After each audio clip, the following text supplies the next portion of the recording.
Let's see. Audio, goody. Connection stable. And we are on. Ahoy, out my junk. Ahoy, unfolding Joker. We have news. My name is Ike. This is TAGN. the Angry Game News, Monday, Wednesday, Friday, 2 p.m. Eastern. I talk about video games hardware, sometimes movie stuff, and a few times even show stuff, like TV show stuff. If you still can call it TV. I guess we actually should, because more and more of those streaming platforms give you ads. And ads is AIDS, as we all should know and understand it by now. We're gonna try to focus a little bit on Call of Duty Black Ops 7. It was released last week, end of the last week, and not many people are super happy with the whole experience of the new Black Ops. And we're gonna get into some issues it has. But before we come to that, let's talk about the rest of the news, which we have quite a few articles to talk about. And as usual, all the articles are listed down below, so you can go check them out yourself. I'm not a big Magic the Gathering fan at all. I don't know a lot about it. I don't even know if you can mix like your decks with different franchises, meaning Final Fantasy with Dungeons and Dragons cards, or with maybe if there are Pokemon cards released with it. I don't know. But yes, I don't know if you can mix those decks together to play against each other. But it seems like people really love Magic the Gathering a lot, so they just keep including new franchises every week, it seems, almost. And this time we have Monster Hunter, which is from Capcom. So they are both going to make more money. Capcom with giving the license. For example, you might remember that when Final Fantasy was released as new booster cards and decks and all that shit, it made on the first day they sold for $200 million cards. Which is insane. It's like they can't even produce as many cards as they want. But yeah, that just shows that people are super into Magic the Gathering's cards. Magic the Gathering's next big secret layer drop is Monster Hunter. Magic the Gathering is getting yet another big secret layer collab with a major video game series. And this time it's Monster Hunter. Announced today, which was yesterweek's, in a very odd press release, the Monster Hunter Secret Layer Super Drop will be available from December 1st at 9 a.m. PT to December 22nd at 11:59 p.m. PT. But only while supplies last, and these things tend to sell out pretty quick. So depending on how many cards they printed, they're gonna make probably again like millions and millions of dollars here, which is, I just can't get my head around why people are buying pretty much everything Magic the Gathering.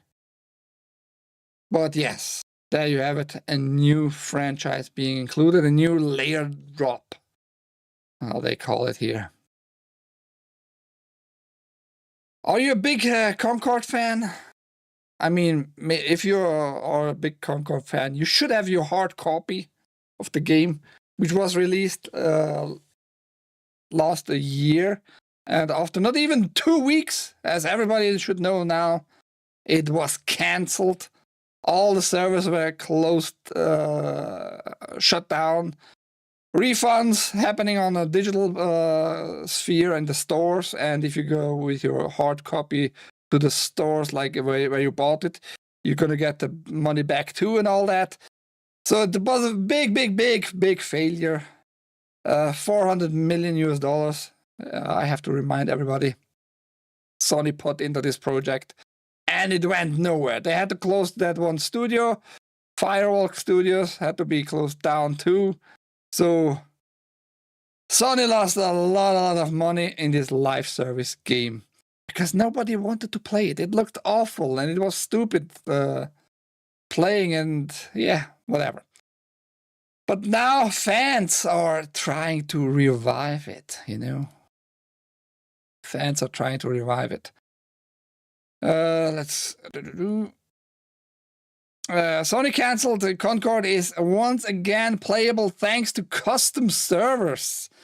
More than a year after Sony scrapped Concorde, taking the first-person shooter offline, refunding customers, and shutting down developers Firewalk Studios, the game is once again playable, according to a team aiming to run the game on custom servers.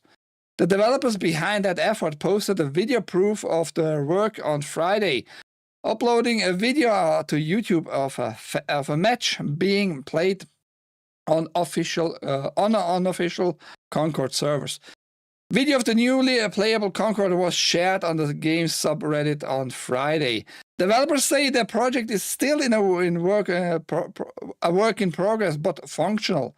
Speaking with Polygon via Discord, the team working on Concorde's custom servers say that it has been challenged thanks to the anti-tamper and anti-cheat software employed by Firewalk Studios. And you can read more in this article about how they went about reverse engineering and all that stuff. But it didn't take long. Not even in 24 hours, Sony got hold of that video and they took it down.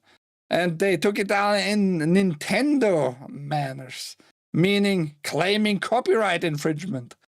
Sony slaps down fan-made Concorde's resurrection effort with copyright takedown and worrying legal action. Sony has issued a number of DMCA notices against a fan project working to bring Concorde back to life.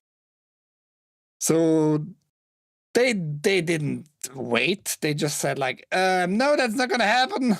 We don't allow that. We wasted $400 million. Even you are not going to be allowed, even with reverse engineering on the servers in that manner, making it maybe playable. That's not gonna happen. Despite the team's caution, however, Sony has targeted the project, filing copyright infringement claims against videos showing the project in action on YouTube and social media. And while it's unclear if Sony has filed against the team itself, it seems they've been cowed into submission for now. With one of the devs writing on Discord, due to worrying legal actions, we have decided to pause invites for the time being. That sounds like something Nintendo would do. You're not doing anything in that sense wrong, really. You might still have your hard copy or a beta version, which this is all about for now, because it's running on a reverse beta version on the servers. And it's playable. It's not working greatly, but Sony is just like, nah, that's not going to happen. You are not going to have any fun with our failure. If we refunded everybody, that's not going to happen. Don't see how this is an issue if people already paid for it and still have the game. Yeah, I don't know either, but I mean, technically, yes, Sony has the copyright on all the material, but that doesn't matter in the sense, in my eyes, if you have still copies left, whatever versions they might be. But maybe it's the problem about the beta version, which Sony can get hold of it easier, because it's not like an official version and all that, Not anymore, at least. But yes, I don't understand Sony in that regard. We're gonna have to wait and see how this is gonna go for this developer team who makes unofficial servers running. And also, why are you wasting your maybe talent? I am not sure if they are super talented, but you have some kind of brain power, some kind of intelligence here. Why are you wasting it on a game that nobody really wanted, and even Sony admitted with their cancellation of everything connected with this game? why are you wasting your brain power on such a project? Just asking, man, just asking. But yes, they showed the video. Sony was in not even 24 hours taking it down again. Weird world, man, weird world. The inevitable has happened as the Labubu movie is reportedly in the works. You might have heard from me back in the days, which was now about 3 months plus ago. I talked about the Labubu craze, that you're going to get even knockoffs, fakes and all that, selling in high prices. A store was robbed. It was a big story, and for some reason, people still go crazy over those stupid dolls. They look stupid, but that happens like every generation. You get some kind of weird-ass doll being like the new it thing, and Labubu is it now, it seems. It is so successful that they are going to make a movie, it seems. It's hardly a surprise when a popular toy or collectible is suddenly elevated into a big screen prospect with the development of a feature film. But it's even less of a surprise when the collectible is in question is part of the hottest fad, like Labubu, the latest in a string of toy-based franchises, now apparently in the works as a movie from Sony. I mean, Sony just makes money, I guess, with those movies. Probably they are not going to put a lot of their own money into this project, but yeah. Are you excited to have the Labubu movie in, I don't fucking know, a year, 2 years? Are you gonna get your ticket to see the Labubu do maybe Labubu dance? I have no idea what's so exciting about those Labubu fuckers. Look at those faces. Look at those faces. They seem to me evil. They seem to me evil somehow. Look like Timo Care Bears. Maybe that was the intention. Maybe that was at the beginning the intention, just a knockoff of the Care Bears. But the originals came, I think, from Taiwan. I'm not sure. And super expensive. Super expensive. Like many dollars, and just different colors and different accessories with them, probably. To spend all your hard-earned money on retarded, stupid dolls. Never heard of them before now. But then you missed my old news. Bitch! Anyhow, you got the news now, the movie's coming. You better save your money for the ticket now. Because it depends on if it's gonna get released in 2 years. You know, it's gonna be higher priced. Inflation, bitches! Speaking of movies, a rumor. Well, it's not a rumor really, because we have clips. First glimpse at a Zelda movie set, possible character leak. In one clip, we are able to see a couple of characters with horses nearby. The first character seems to be the Bo Bergerson, who's playing Zelda. The other one, however, is a bit more interesting. It looks like to be Dickon Lackman, who seems to be taking on the role of Impa, Zelda's attendant. Impa has played a big role in the series, including The Legend of Zelda, so her inclusion in the film isn't shocking, but had not been announced previously. And just to see how it went on, and maybe I'm gonna get a takedown notice because I'm playing it here on all them platforms. Not all, but I'm going playing it now on Twitch and Kick and YouTube too. But yeah, are you ready for the Zelda goodness? They were just filming it. They were just doing the production, and some people who walked by, I guess it's on public land here on the side, just zoomed in and got a hold of what's going on here. That is this Bro girl, or Bo, or whatever, Bragerson, what her name was. The horses. And that's that Dichen Lachman, Asian woman. I think she originally is Nepali or something.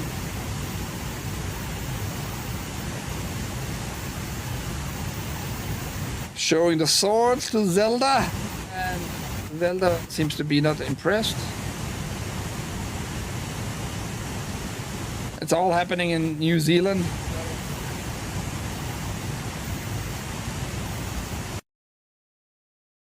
And there's another clip on the webs here, which shows supposedly the people who recorded this happening here. Yeah, I don't know how that will go with Nintendo and Sony, if Nintendo, because Sony is producing the movie. If Nintendo is gonna be Nintendo, just gonna sue everybody who shows anything of it, despite being publicly on public land, probably on public land, and just filming it from the side. I don't know if you can do anything about that, but sometimes you get such interesting leaks, I think. And this is one of those interesting leaks. Like costume-wise, it looks okay, but nothing special either. The emblem here of Zelda, the Triforce, and the bird here, you know. So yeah, it started filming. We knew that already, but now we got a little leak. Maybe it was from Sony people itself, just to hype it up a little bit. But it's going to take a while till we see the movie in 2027. I think it was April or March, something like that. Now, something that is coming closer with a release is Pragmata, because it was spotted that in South Korea, the officials got a rating for the game. I can't read Korean, so I have no idea what it really says in the rating. But the point is, when you get like official ratings of those rating offices, usually the game is like completely done, it's finished, it's playable, everything is included. Of course, the game still can have bugs and all that, and those bugs are going to be patched out later on. But usually, if a rating agency does the rating, that means the game is completed and it's going to be released probably early next year. Possible if nobody finds any major bugs still, it could be released this year. Would make Capcom probably some bugs for the holiday seasons, you know. I don't know, but it would help them probably more. But yes, that just means the game is pretty much finished. It's all done. So really soon? When? Who knows? I'm waiting for this game. That's all I can say. It looks interesting. It's sci-fi with the AI girl who has become a little body, and you're gonna help fighting robots. And we have had in the past comparisons to Mega Man, and good reasons for that and all. It looks just visually interesting, and gameplay-wise, probably also very interesting. I reported also about the hair, that the hair was an issue. The team wanted, like, from the RE engine, long hair floating around in space. But yes, release date, hopefully soon. Now, I don't do that a lot, but I just thought we need to watch a trailer here and there. And it's gonna be a movie from India, so you can redeem this one, no problem. If you watched like the movie RRR, Triple R, which is a great movie in my opinion, a little bit long, but very enjoyable. Good script, good acting, good audio, good action, good visuals. Everything in RRR is very pleasing to my eyes, at least. And the director and maker of RRR now has shown us a new movie, and it looks pretty epic, you know? And I told that multiple times in my streams. India has a long history. India, as this subcontinent, has a long history with a lot of myths and a lot of legends and all that. And you can take out certain parts of all those legends, and they're like have cross mentionings and cross happenings, cross stories with the Bible and all that. And you might see something which might remind you of certain phrases and certain figures in the Bible. Not by name, but more by visuals itself. Why are you now buffering, bitch? Gonna be a little bit longer trailer here, but I think it's just worth. It just looks quality-wise like something very, very neat. Varanasi. In the year 512. Oh, in 2 years we're gonna get nice meteor strike or a comet or an asteroid or probably meteor.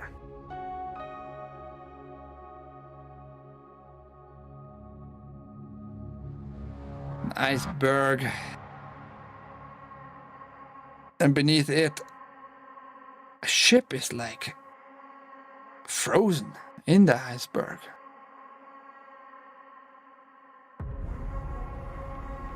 Africa.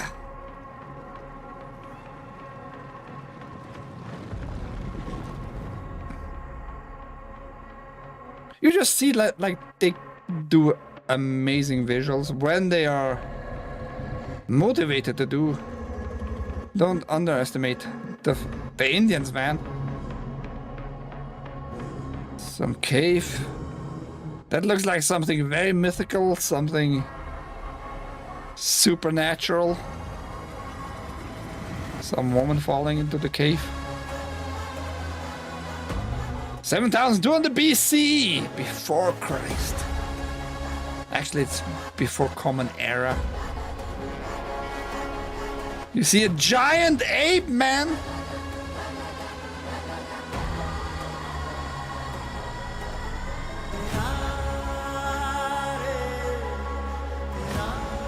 It's a big battle going on.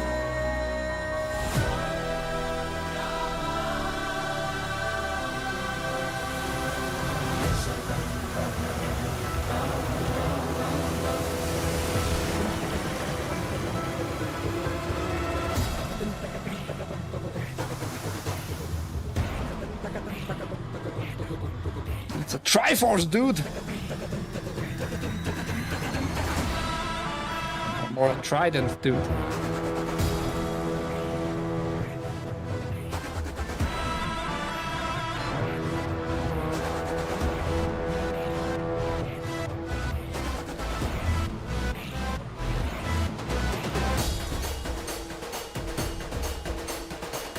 Riding a cow. Must be a holy cow. Holy cow. Varanasi.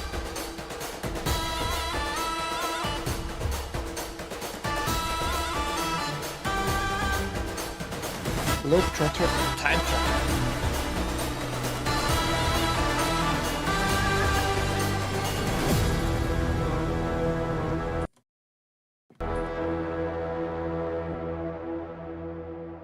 I mean, it looks just epic. It's filmed for IMAX, which is done only for big-ass productions, and if you have, like, visions, you know, for certain projects. What I don't see is the game. What game? It's a movie talk. And yeah, I mean, I'm kind of waiting for this one, because I liked RRR, and I think this one is going to be also an epic tale from Do Not Redeem, people. I'm going to redeem this one. I'm going to redeem this one. I'm looking forward to this one. It looks epic. It looks like the director, what was his name? I forgot his name. Rajamouli is looking into quality stuff here. Producing quality stuff, epic stuff. Giving you a nice story, giving you a nice script, giving you good dialogues, giving you good visuals. Trying to make everything for the audience, pretty much. So I'm looking forward to this one. Varanas.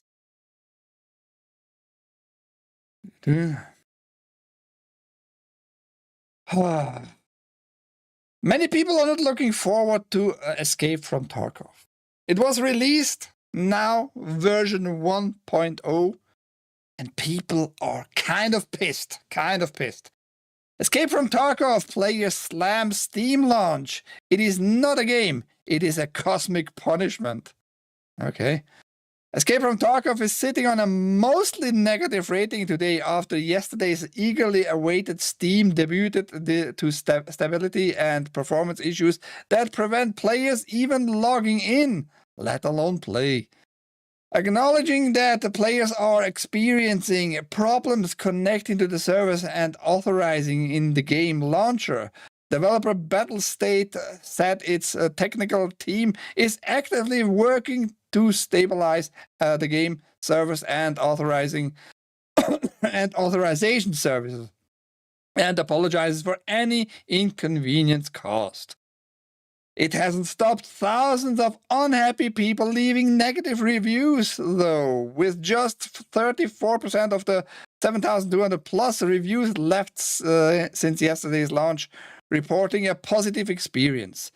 Some claims that they can't even create an account due to connection issues and ongoing servers website maintenance. Escape from Tarkov is not a game. It is a cosmic punishment sent by indifferent gods to remind humanity of its insignificance. Opinion to one reviewer. Booting it up is like willingly inserting your face into a malfunctioning wood chipper. Nothing makes sense. Hit registration behaves completely random. The sound doesn't work. Everyone moves absolutely silently. Bosses and scavs walk through doors like they don't exist. Players are plunging into despair the moment another server error occurs. Every raid is a dissertation in disappointment. A Shakespearean tragedy written by drunken raccoons on fire. You don't play Escape from Tarkov, you endure it. You endure until madness becomes your only friend. So yeah, 34% on the negative side here.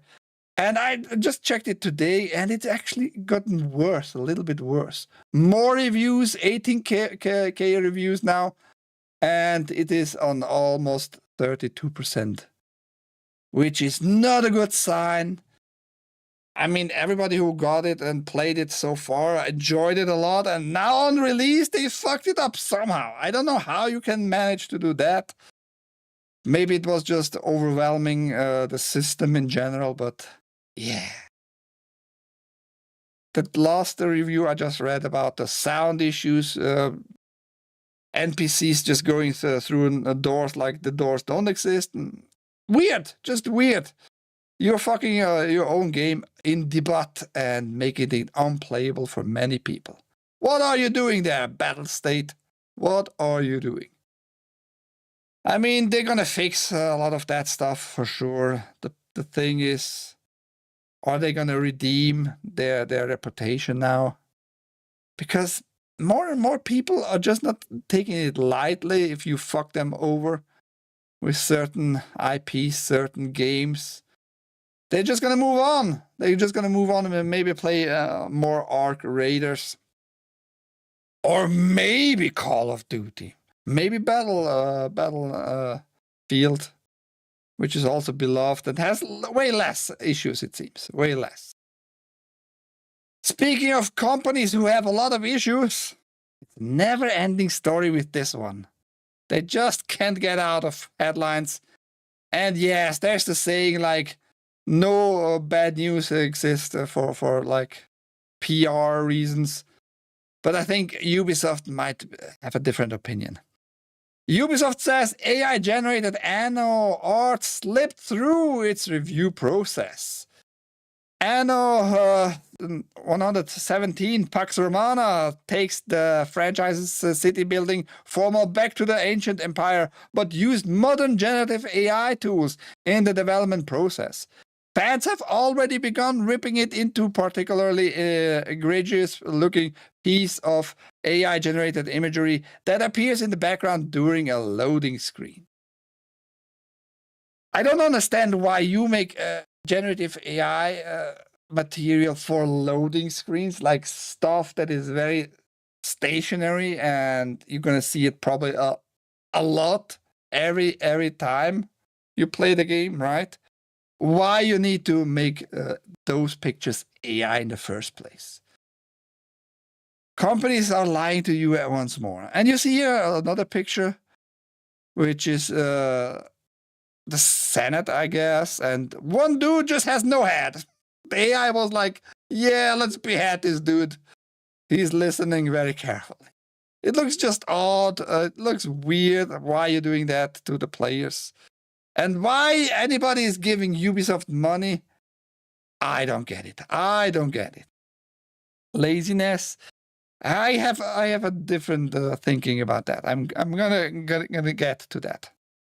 Ubisoft has since put out a statement about the banquet image. Not only that, like all the loading screens, but they are addressing in particular this one, and they fixed it. They just ran the AI through again and again to make it more pleasing to the eyes. This image was a placeholder asset that unintentionally slips through our review process. The final image is attached here and will replace the current version of this artwork with the upcoming 1.3 patch. With Anno 117 Pax Romana being our most ambitious Anno yet, we've assembled the largest team of artists ever for the franchise, and to help meet the project's unique scope, they use AI tools for iterations, prototyping, and exploration. Every element players will experience in the final game reflects the team's craft, artistry, and creative vision. Which is bullshit. I think that last part in particular is bullshit. If you are for the art, you're not going to get more people and give them the AI tools to be maybe lazy. But I think you're just thinking like, yeah, we have the AI tools and we can get more people who are not super talented really, but they know how to use AI a little bit better than the old artists who knew how to really draw pictures and publish them and make iterations themselves, like make copies and copies and copies, and every time they want to change something, they just get this copy and change the head of this figure, whatever. It worked in the past. Now you tell me you got more artists, but they are being more lazy. It doesn't make sense in my opinion. You might have gotten more people, but it seems like more people that have no talent at all, just to show that you are for the employees. I think you're bullshitting players here again, and telling it's going to be replaced in the final product here. All that stuff. Just get real artists, give them the money they deserve, and maybe lay off some people who have no idea what they are doing, and stop using AI slop all the fucking time. Your review process was obviously not working in the first place. So it's gonna happen over and over again. And you're probably gonna just keep doing like this method till the AI is kind of smart enough and you can have only a few people who type the prompt in, and the end product is gonna be just in the future all AI slop. I don't know, man. I don't like it. And obviously a lot of other players, a lot of fans of certain franchises see that immediately and get on your throat and choke you, and you keep pretending like nothing wrong with your product here. Mitch, yeah. You were caught. You were caught, and now you try to control the damage. AI slop is free. It doesn't sound like it's free, though. It doesn't sound like it's free. Lazy plus cost effective. I don't know if that's cost effective either. If you need to put, again, work into fixing that crap. But yes, once more, Ubisoft doing the people bad. I don't know how well the newest anno here is selling. Probably not great. Probably not great. I didn't saw any like big number announcement or anything like that. People seem to enjoy, though, the gameplay itself, but yeah, the artwork, fucked up. Sub Homo says haste to you guys. Don't know why haste is so mean to you. But we're gonna keep it on the AI slop, because not only Ubisoft was caught with it, another big ass publisher and developer was caught with more AI slop. Activision response to Call of Duty Black Ops 7 AI-generated artwork. Stop me if you've heard this one before. The latest Call of Duty game seems to contain AI-generated art that doesn't look very good, and people aren't happy about it. This time it's the newly released Black Ops 7. On November 14, Call of Duty Black Ops 7 launched across console and PC. And within a few hours, players online were sharing screenshots of artwork within the game that they believe is AI-generated slop. And it's hard not to agree. Kotaku contacted Activision about the AI art in Black Ops 7 and was sent this statement. Like so many around the world, we use a variety of digital tools, including AI tools, to empower and support our teams, to create the best gaming experiences possible for our players. Our creative process continues to be led by the talented individuals in our studios. Sounds very similar, actually, just with a little bit less words, like the Ubisoft statement. Yeah, we have a lot of people, and we have those AI tools, and those people are talented. They are very artistic, more like autistic. And yeah, sometimes it just slips through. You can't change that. That's the world we are living right now. They are using AI tools. They are not promising us like Ubisoft any fixes, any better doings here, but yeah, I mean, it's just weird in my opinion that even Treyarch is using AI to produce slop, to produce a lot of slop. And don't worry, we're gonna stick to here to the Call of Duty topic, because it was released last week, end of the last week, and I assume it was sold millions of times, probably, most likely, but it doesn't get a lot of good ratings. It seems like the story being a little bit weird, with kind of a drugging like the whole world around.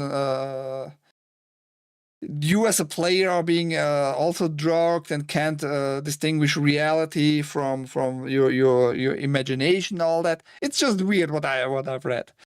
And one particular thing is it's online only, meaning even the campaign is not solo. I mean, I guess you could do it solo, but it's gonna be online all the time. You can't pause the Call of Duty Black Ops 7 campaign, so you better hold it in. Call of Duty Black Ops 7 is now out, and while this new entry is the long-running franchise doesn't stray far from its traditional action-packed gameplay in the single-player campaign, there's one big difference here. You can't pause the game. The Always Online campaign doesn't allow players to take a quick break during a firefight, as the game continues with or without you.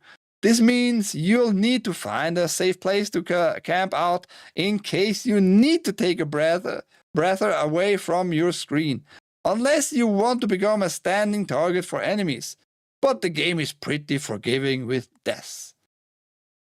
So I already hate this game. If you have a solo campaign, a kind of solo campaign, and not being able to pause it, just take a break.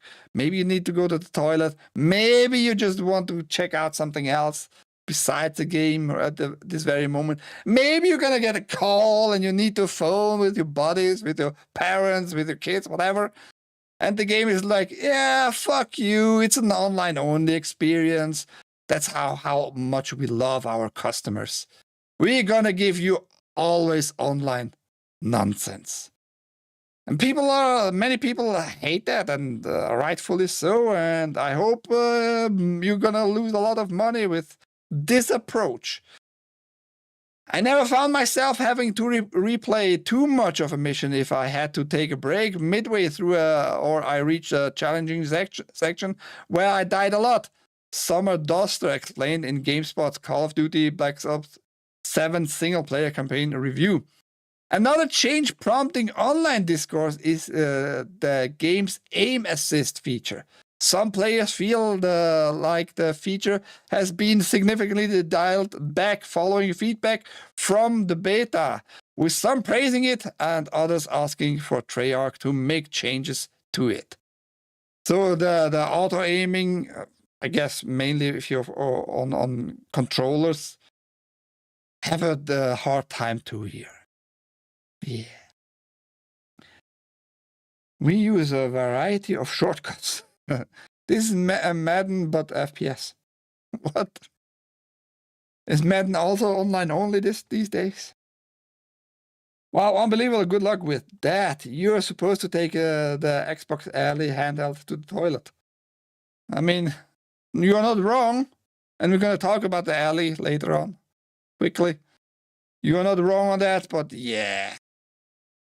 I just don't see the appeal for many people, because some FPS games are going to be bought for the solo action, whatever, solo gameplay. And if you can't pause it, what's the point of a solo campaign? I mean, seriously. But yes, the game is going to be forgiving. You know, you're going to die and you're going to just be reloaded in the last checkpoint. So what's the point here, though? Why online only? Idiots. So yeah, and even like those portals, those game journalists are not taking it too kindly. This Call of Duty version. They don't like the campaign. The story seems to be weird to them, and all those little things combined, like the online only feature, the aim assisting being not great. And because with all those online-only games, when the server has issues, you can't play it really. When your connection has issues, you probably can't authorize your gameplay, you know? And you're going to be just sitting there like a stupid, retarded duck, waiting for your connection to be stable enough again to enjoy your bought product. But then again, you didn't bought it, did you? You just rented it. You just got allowance to play it from time to time. Another example that everything is going to the shitter. Get more UrhG games. I'm just saying. Online only for co-op and anti-piracy. I mean, the anti-piracy excuse will be used. If you have any questions about that, I'm 100% sure about that. But yes, anti-piracy never really worked. I mean, there are a few games still that have not been cracked. Wukong, Black Myth, for example, I know was released now half a year ago or longer, something like that. And still, we don't see any cracked versions of that. So it can work. Those things can work in some regard. But I think Wukong, if installed it, authorized it. You don't need the connection to be all the time on, as far as I know. So anti-piracy, lame excuse. But let's stick to the AI stuff, because even politicians are now getting involved and blaming AI for losing jobs. Click my jobs. US congressman blasts Call of Duty Black Ops 7 alleged AI images. It's not alleged anymore. They confirmed it. They admitted it. We need regulations that prevent companies from using AI to eliminate jobs. Yeah, I mean, good luck with that. He might have a success in the future. I don't know if he can convince others. I hope not, because nobody really asked you for your help there, Mr. Congressman. It seems like you are going on your self-assigned mission here to fight the evil companies. A member of US Congress has now called out Activision Blizzard's use of generative AI in Call of Duty Black Ops 7 and demanded tighter regulation to prevent companies from using AI to eliminate jobs. It's not been the smoothest start for Activision's blockbuster shooter franchise. When Call of Duty Black Ops 7 launched last week, players promptly took to social media to complain about AI-generated images they had found across the game, primarily focused on calling card images with Studio Ghibli-esque styling, following a trend of AI Ghibli images from earlier this year. Now, in a post on X, Californian Congressman Ro Khanna slammed the developers' move to AI to extract greater profits, writing, "We need regulations to prevent companies from using AI to eliminate jobs. If you remember the South Park episode with the hillbillies there, took him them jobs. To eliminate jobs to extract greater profits. Artists at these companies need to have a say in how AI is deployed. They should share in the profits. And there should be a tax on mass displacement." Let's read the rest, and then I'm going to give you my 2 cents here. In a follow-up tweet, it's an X post. Get over it. It's X. It's X. Khanna added that there should be a tax reforms to discourage excessive automation. Guardrails should be put in place to protect worker input before deployment. Not a limited complete ban, adding support unions and workers to bargain for workers benefiting from productivity gains. When a commenter suggested that curbing AI investment could stifle innovation, Khanna said, "Innovation and technological advance is patriotic and good for humanity, provided it serves people. So we need to think about how it is adopted and how people can still have meaningful work and independence.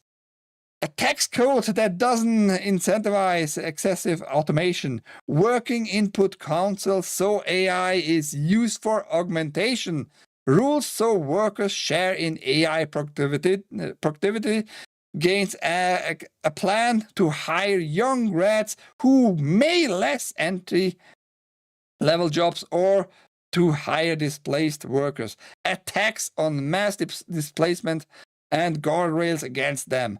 All these are provisions to ensure a technology revolution benefits ordinary Americans." Oh, yeah. He is totally thinking only about the hardworking Americans. No, because you mentioned here unions, I think it's kind of a very socialistic effort on your end. And what I forgot, he was Californian, right? Yeah, Californian. So not a big surprise, I guess, for many in the US, I assume here. But he just wants to protect people losing their jobs. Let's finish this, and then I'm gonna tell you what I think. Last week, Activision acknowledged it uses a variety of digital tools, including AI tools in Call of Duty Black Ops 7, to empower and support our teams to create the best gaming experience possible for our players. Our creative process continues to be led by the talented individuals in our studios. Of course, this isn't the first time Call of Duty has come under fire for AI usage. This exact scenario played out back in February when Activision admitted that it had used generative AI in the development of Black Ops 6, including in a zombie Santa loading screen that angry fans referred to AI slop. Yeah, they were lazy in the past and they're going to be more lazy in the future. Yeah, Empress hasn't been active at releasing the new cracks. As Creed Origins was so bad with its DRM with my system, I downloaded the cracked version, which was way better. Yeah, why not? Why not? I mean, I use cracked versions for an extended demo time. And if the game is really good, I'm going to buy it. I'm going to buy it. Not for the full price, but I'm going to find ways to get it cheaper, but like official. Back to the AI slop here. So the congressman trying to protect the ordinary Americans from losing their jobs. They took their jobs. The AI took their jobs. And yeah, I don't think he's super honest. Either he is not super honest or he's just a retard. Because innovation doesn't care for human lives in general. If you have a tool that changes like the whole field of how the marketplace places works, how the whole system works in general, it's going to be automated. It's going to be automated. You can't prevent like horse carriages to be used or replaced rather by regular cars, automobiles, just because you try to fucking save jobs. That's not how humanity has ever worked. You can maybe like put a little bit sand into the engine and make it less easy for those companies to move on. But yes, if the AI slop is going to be accepted by the customers, it's going to be fucking used more and more often. And you're going to see more and more layoffs. Very simple. You know, demand and supply. You know, the old market thing here. Got sidetracked at lost track of a clock by BBCing or Sarge. Time for our Monday hiking. I mean, you're coming in a little bit late, but that's fine. So yeah, you can't prevent automobiles to be used and people being out of work. That's just how it works. That's just how it's gonna go on. And when the system is gonna get better and better, more people are gonna lose their jobs. That's just the reality of it. You know, you will not be able to prevent that. You are maybe able to slow it down a little bit. I hope you are not going to get any regulations in place, because that sounds like you're going to slow down innovations. You're going to slow down innovations. And I'm myself like a little bit torn apart about the AI stuff. Like, AI is going to be probably our downfall in some regard, you know? Despite some people are training the AI on a daily basis with their voice for BBC money, I don't know. But yes, I don't think that's the right way to go about using like the jobs as an excuse to make regulations. Make regulations to prevent humanity being the slave of AI in the future. The AI should be, whatever AI we are talking about, should be our slave and not the other way around. That's how you should think, and not about jobs and trying to prevent the loss of jobs. Because if one AI tool comes out that makes one job obsolete, you know, and he does it like perfectly well, then those jobs are just useless, because the AI can do the work of 100 people just by running in the background as a prompt in the task manager, pretty much in a Windows server. Those companies are not going to care. They are not going to care because their goal is to make money. Their goal is not like to give people jobs. That's not the goal of any company, really. Doesn't mean like you have to be a dick and just kick out everybody if you want, if you care about humanity in the first place. But if you can save money, you're gonna do it for the same like outcome in the end. I'm multitasking, BBCing and worshipping. Since when do you multitask? Hi, Mrs. Sarge. Conor McGregor BBC is fairly tasty. Notorious. Why do you make it every time gay, Sarge? He says Conor McGregor's BBC is fairly tasty. I mean, I didn't know Conor McGregor is black, but yeah, okay, fine. Go suck on his cock. 2020, learn to code. 2025, learn to farm. That's another thing. AI is doing the farming more efficient too in the future. It maps out the whole field. It knows where exactly, which inch it already harvested. It's gonna be a tough time. The next 5 years, a lot of change is gonna happen. A lot of changes. And you're gonna be happy, own jack shit, eat the box, and work for the AI. Gonna be great, great times ahead of us. You know who is gonna have a great time ahead of himself? At least he makes it sound like it. Matt Damon. Matt Damon calls Christopher Nolan's Odyssey the best experience of his career. I saw the horse on the beach and I was like, fuck. I assume it's fuck. Matt Damon returns to the cinemas next year in Christopher Nolan's epic retelling of the Odyssey. Having made numerous blockbusters by now, the Jason Bourne star knows what makes a good one, and Nolan's work is in the upper echelon. Why do I have so troubles with this word all of a sudden? Speaking to Empire, Matt Damon gave some insight into what it was like on set for the mythological production.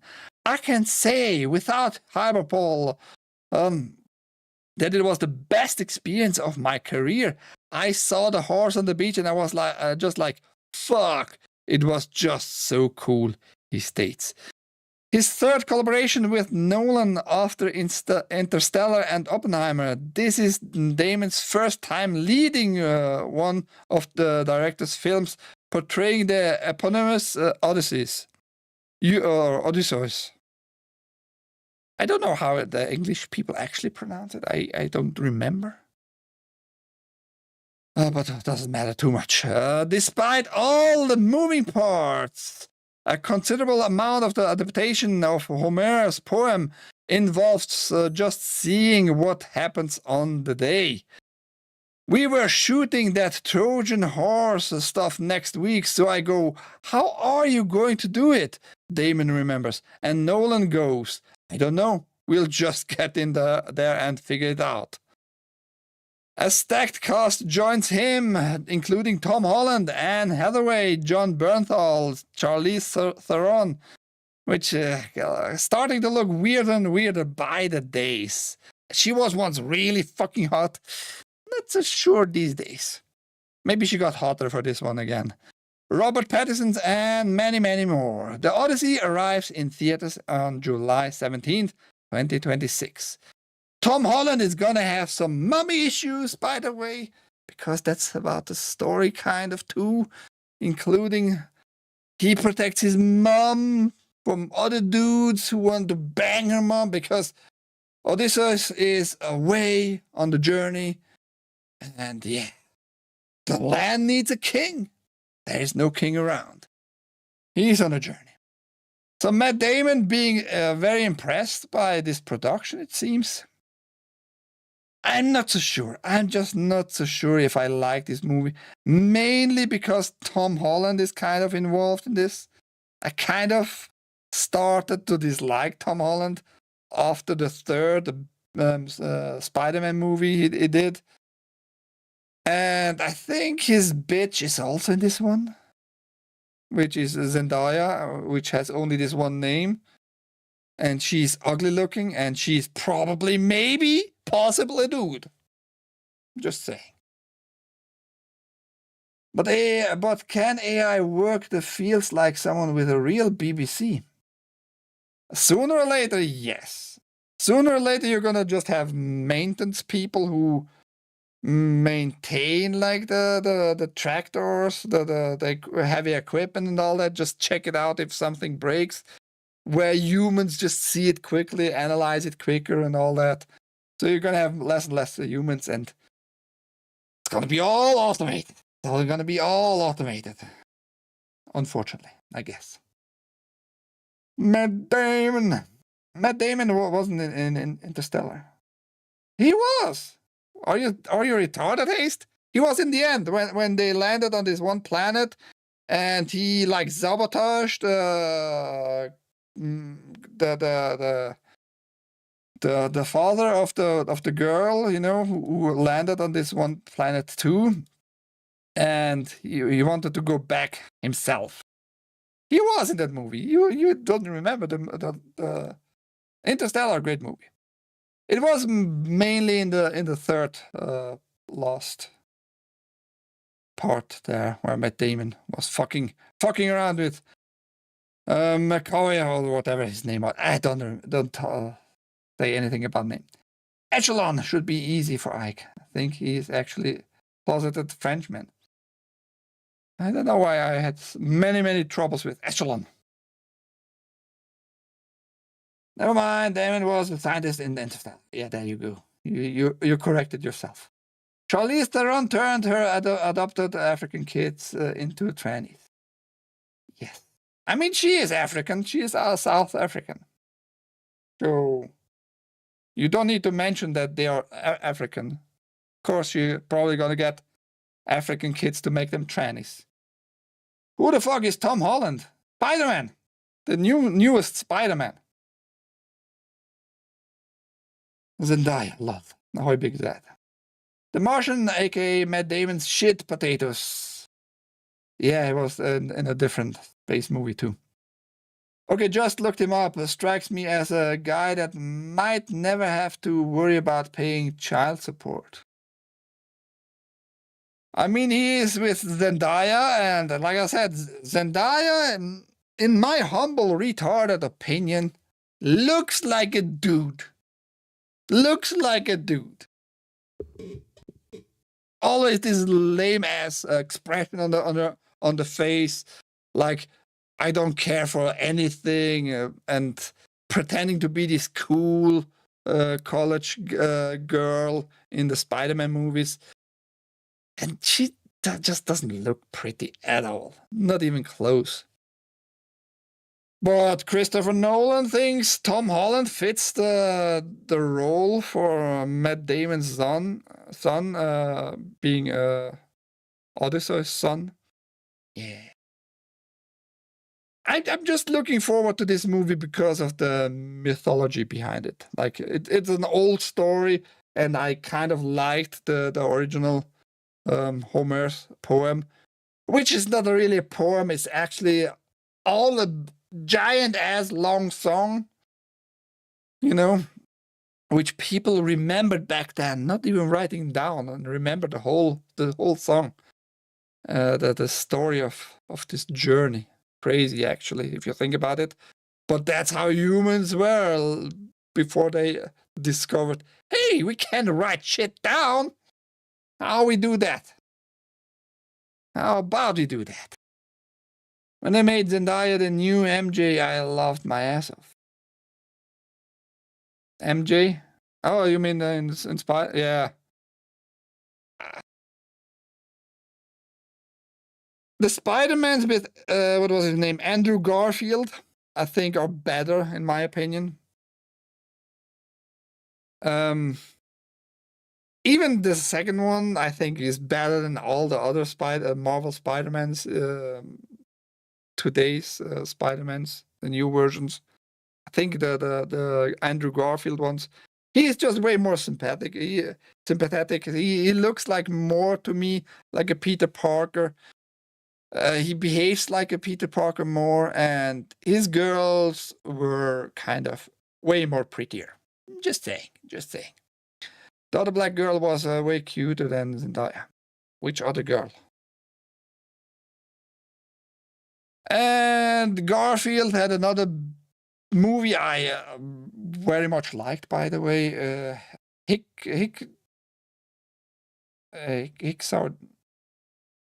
I don't remember. It's the war movie where he was like, yeah, I'm gonna fight for my country, absolutely, but I'm not gonna take a weapon in my hand. I'm gonna save lives. And the story was like he saved a lot of lives, going up this wall and getting his people back from the battlefield. Great movie. I liked Toby. I'm not a big Toby guy. But are you a Black Panther fan? Well, I got news for you. Now it's pretty much confirmed. Sinners director Ryan Coogler coming back to the MCU soon. Confirms Black Panther 3 is his next movie. It sounds like we could be seeing Black Panther 3 relatively soon. Ryan Coogler, director of the first two Black Panthers films. Yeah, game journalists, I guess. Says a return to Wakanda is his next feature, though with no indication of when we might see it. We've known Black Panther 3 is in development for some time, thanks in no small part to Denzel Washington, who stated Coogler was writing a role for him in the movie in June 2024. We're gonna see Denzel Washington. Wakanda forever, everybody. Yeah, Denzel Washington. I don't know, man. Denzel Washington is a good actor for the most part, for sure. Does he need to take every role just because he's black? I don't know. Maybe some roles you just decline. Just say, thanks, but no thanks. I'm good. I have my money. I can pay the IRS this year too. No problem. All good. Bye-bye, Coogler. And Sinners, I watched Sinners 2 weeks ago. It's an okay movie. The concept behind this is interesting. But other than that, Ryan Coogler is being praised as this new super director for mainly blackish movies. Giving the Ebonics a voice here. Weird. It's just weird. Toby is one of the racist ass name as our roots. Toby is not a racist. What the fuck are you talking about? Toby was great. Black Panther 3. I watched one. It was okay, but because it was only okay, I didn't care jack shit for the second one. And I'm not one of those guys who praise like what was the guy's name who died because of cancer. It did not a great acting role. Like, he was maybe charismatic, but like the acting itself, mediocre at best. I couldn't see him like being this superstar for Black Panther here. And who's gonna play now Black Panther again, you know? Is it gonna be his sister? Is it gonna be another dude? I don't know. I don't care really, but they're trying to milk it. Maybe it's gonna work again because maybe they can claim again, yeah, it is for our Ebonics friends. You better watch it or you're not really black. Or you hate all the blacks. If you don't watch this movie, you hate all the blacks. But you're not allowed to watch it if you're white, by the way, because it's a movie only for blacks. I don't want to remind everybody what the discussions points were in the past for Black Panther 2, because it did not like expected as well as they expected to do, because it was not the same crew, it was not the same actors and all that involved in the movie, and they blamed it, of course, on racism and all that bullshit, claiming it on racism, but also claiming it it's not for you. As usual, stupid talking points. Yes, this seems like a step down for him. It's female-led now. I mean, we don't know. We don't know like the script yet. And Coogler probably doing not the script. He's probably just doing the directing part here. Because I have to remind everybody, Black Panther is actually done in general, in the background, by white people once more at Marvel. Just saying. Nancy Pelosi thinks Wakanda is a real place. I don't think she really thought that, but she did for sure kneel down for the saint George Floyd. She kneeled down. She almost couldn't get up anymore. If you remember those little clips out there. Getting some African clothing, which everybody in the West, every white pretender here of being not racist is actually being racist, because they pretend all Africa is one country and everybody in our Africa is the same. They have all the same like clothing, the traditions. No, it's a big ass fucking continent with 40 countries in it. I don't even remember exactly the numbers at all. And roughly 900 million people living in this continent. And the continent itself is almost as big as South and North America together. And they have a lot of clashes there, and they have many shades of black. But yes, Nancy Pelosi pretending like she's being for all the blacks because she's kneeling down for George Floyd. Makes zero sense. Makes zero fucking sense. White Panther. I mean, I reported on that too when the new comic came out, Black Panther comic, and you saw like this white dude claiming the status of the new Panther, and he became White Panther. Yeah, it didn't go so super well. Even like fans of the old were like, doesn't feel right. Doesn't feel right. Why are you making the Black Panther now white, a white dude? Yeah. But yes, in, what was it? 1 year, roughly? Or did I? No. I mean, I guess in 1.5 years, something like that, you're going to get Black Panther 3. Not looking forward to that. Now, many fans looked forward for that being on their PlayStations, but probably Sony is not super keen to do it too quickly. We'd love to do it. Sounds like NC Soft wants Horizon Steel Frontiers on PS5 as much as you. I reported last week that this new Horizon game is has been announced. It's an online only game, a mass multiplayer online game. We're in the world of Alloy, meaning in the post-apocalyptic robo world, and many people can play together. Horizon is spreading its wings with a full-blown MMO or action RPG, with the caveat that it's only coming to mobile and PC. Yes, Horizon Steel Frontiers won't be released for PS5, much to the disappointment of fans. More than anything else, this seems to be the biggest bone being picked with this game. How come it's skipping PS5? Developer NCSoft has now given us some sort of answer, and it sounds like it comes down to Sony. In an interview with a 4Gamer, The development team is asked about the lack of a PS5 release for Steel Frontiers. Here's the response via Google Translate. That was the most common response today. NCSoft has no reason not to do it, so we would love to do it. But since it's not something we can decide on our own, we'd like to continue discussions.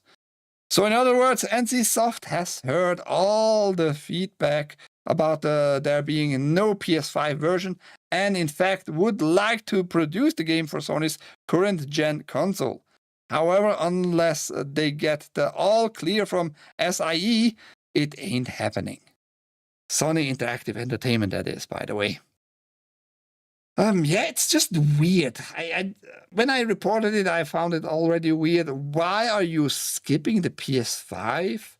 Maybe Sony is waiting to see if it's going to be successful and putting a little bit more money into porting it on the PS5. But then again, you're producing it also for PC already.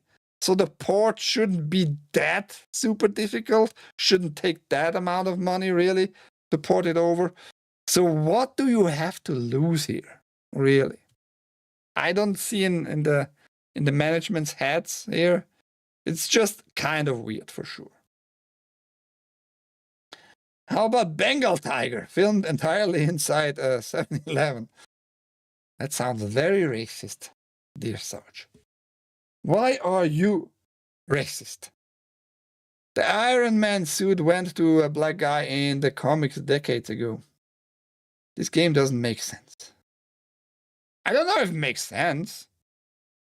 Might be good. Might be because we don't have a lot of games like in the MMO department, really. What is out there that is really enjoyable? Like The King is still, unfortunately, in my opinion, despite having played it for 15 plus years myself, World of Warcraft. There are not many other MMOs out there that are enjoyable and that you can come back over and over again in that sense. And maybe Sony doesn't bring it to PS5 because it contains too much like pay to win stuff, meaning premium currency, coins and crystals and all that, and because it's going to focus primarily on mobile here. I don't know really. Maybe Sony doesn't want to flood their own system with such games. On the other hand, just demand maybe a full price game like 70, 80 bucks and a monthly subscription, 15 bucks, or included in the Sony PlayStation Premium, whatever. There should be ways. There should be ways. EVE Online, although I haven't played it in almost a decade. Yeah, we know that. I mean, I know that because I listen to my audience. His name comes from EVE Online, by the way. And he was drunk all the time. That's why it's haste. He has a very hazy view on the world of EVE Online. PS5 RPG Where Winds Meet makes a strong start with 2 million players. I reported on the release on this one, and like they have a kind of a milestone with 10 million wishlisted of this game, and it seems to go well, but it's also like a free-to-play game. The newly released PS5 PC online RPG Where Winds Meet attracted over 2 million players during its first 24 hours of availability, marking a successful launch for the free-to-play title. Everstone Studios shared the milestone on social media and included some further stats like one of the top 7 sellers on Steam. Well, a free-to-play game you don't really sell, right? One of the top 5 most played games on Steam. This is a more important stat here. Peaking at 107,000 plus concurrent players on Steam. In the PS Store's top 3 bestsellers for 7 regions. While the title is a free-to-play release, it did have a paid pre-order offer and now has a premium currency you can buy. I mean, I was told prior to today's news about the premium currency here that you're gonna have only cosmetics, like to pay really for the cosmetics, meaning changing the appearance of your character. Premium currency always sounds like, hey, there's more to this title than free to play. It's when you hear premium currency, it's gonna get into the field of pay to win. What I've seen of Helldivers 2 looks like a fun for a multiplayer. Yeah, but it's not a mass multiplayer. You're gonna be, I think, Helldivers was always only in party of 3, right? So not a lot of mass there.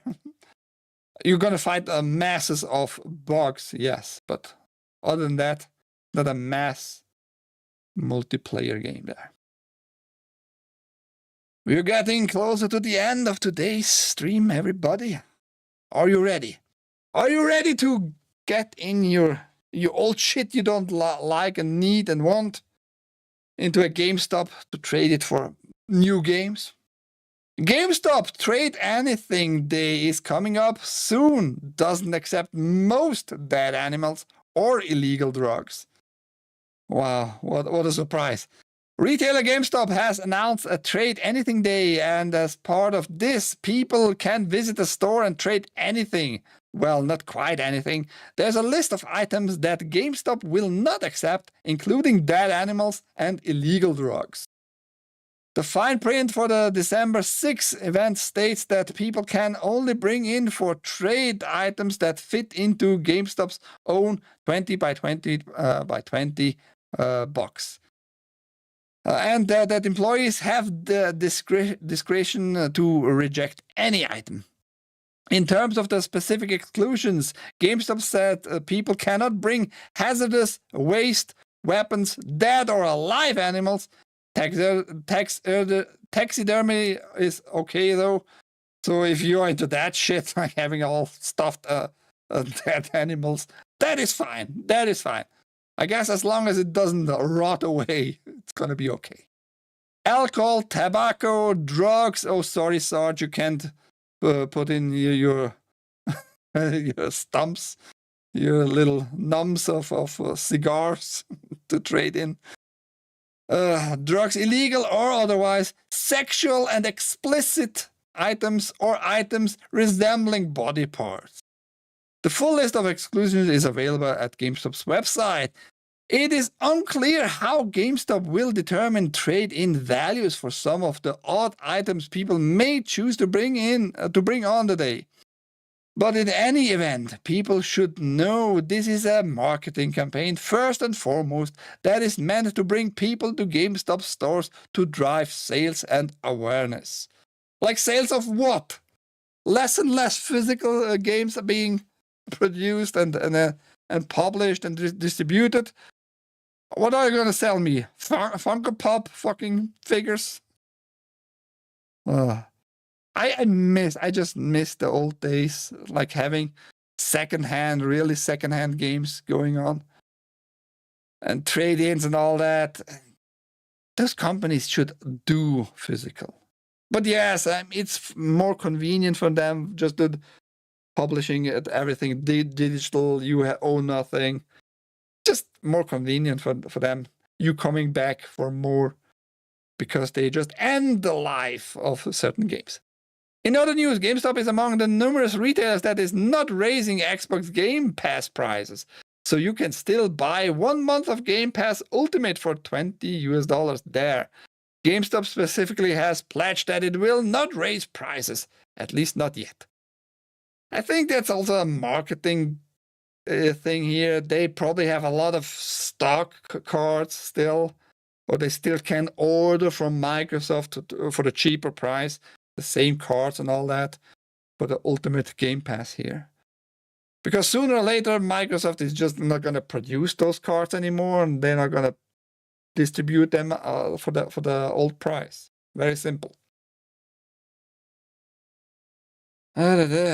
Did no drugs? No drugs. Time to dump some of this junk on DNA samples, freshly milked. Sure, go give them your DNA sample. Because that's what they wanted. DNA sample of a 55-year-old guy. That's what they waited their whole life for. Like those 20-year-old blue-haired freaks in GameStops with nose rings. Oh yeah, what's your name? Oh yeah, thank you, Mr. So-and-so. Very much appreciated this half-full mini cup of your DNA. It's going to be worth for me, let's say, minus 20 cents. So you're going to give me 20 cents and I'm going to take it and dump it right into the trash. DNA samples. Why are you thinking this way? What's wrong with you?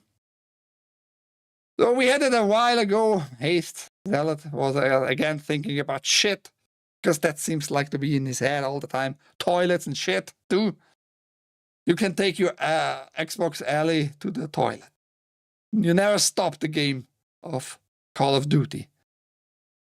Asus to ramp up ROG Xbox Alley production after initial sales exceed expectations. The new line of ROG Alley devices made by Asus in partnership with Microsoft and Xbox have exceeded expectations, and Asus is now undertaking efforts to ramp up production to meet demand. Asus management said during the company's latest earnings briefing that the new Xbox branded device have seen an extremely positive response from the market, exceeding expectations. Well, if you don't tell us what your expectations were and how much you sold, this statement is not really worth a lot for me, at least, you know? Maybe you produced globally, I don't fucking know, 5,000, 10,000 pieces here, and now those are sold out immediately because it's not a lot, and now you're pretending like it's a super success. I don't know, because they have two versions: the Xbox Ally X and the regular one Ally, $600 and $1,000. You know, but pretty pricey. Just saying. Yeah, sure, the $600 version is more powerful than the Steam Deck, but will it run as well the games like Steam Deck does? And also the display is actually still better of the Steam Deck. These high-ended variants are currently in short supply. We are working closely with key component suppliers to ramp up production and fill the demand gap that exists. Our goal with the ROG Ally is for it to remain a core pillar within the Asus gaming portfolio. Yeah, I don't know if it can be ever a core pillar.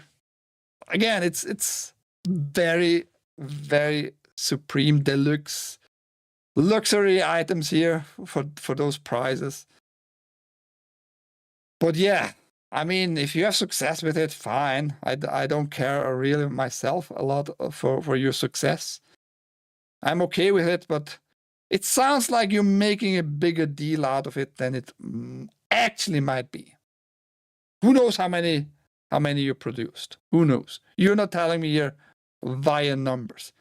I haven't looked into the statements themselves like deeper, but probably not going to be mentioned here either. Otherwise, the good folks here at GameSpot would have told us. They would have told us. Devs are optimizing their games for a Steam Deck. Probably because it's longer out there anyway. And now that Steam Machine is coming, they have to look into that more than into whatever Xbox versions you're going to have in the future. But yes, we are pretty much done with the news of this Monday. All the news from rest of the Friday, Saturday, and Sunday, and partially of today I gathered together. News I think are interesting.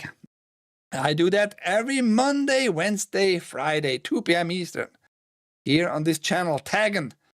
And it's always nice to see people in the chat so we can talk about whatever I picked to be talked about it. And yeah, what can I say? I hope you have a great rest of your day or night or morning or evening, whatever it might be. Enjoy it. I'm going to be here at least next Wednesday, maybe tomorrow. No, who knows? It always depends on my mood and if I'm tired, you know. Sometimes I have weird sleeping and wake cycles. Good streamer says, UrhG. Thank you. Good audience, as usual. Yeah. Take care. Bye-bye.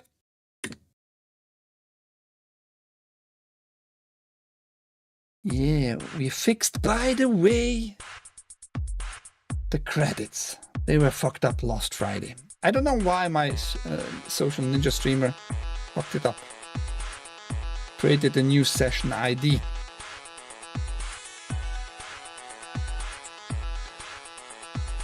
I'm gonna make Mrs. Sarge and Dear Sarge pro gamers. You need to listen more to me and you know more about the gaming world. You can spot bullshit better.